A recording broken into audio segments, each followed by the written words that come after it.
Hulyo 29, 2025. Pagbasa gikan sa Santos nga Ebanghelyo sumala ni San Lucas. Samtang nagpadayon pagpanaw sa Jesus ug ang iyang mga tinun-an, nahiabot sila sa usa ka balangay, diin may usa ka babayi nga ginganlag Marta nga miabi-abi kaniya didto sa iyang balay. May igsuon siyang babayi nga ginganlag Maria nga milingkod sa tiilan sa Ginoo ug namati sa iyang gitudlo.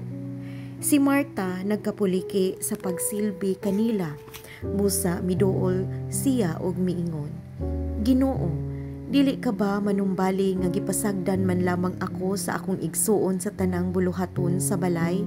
Agdaha siya pag-ari aron pagtabang kanako.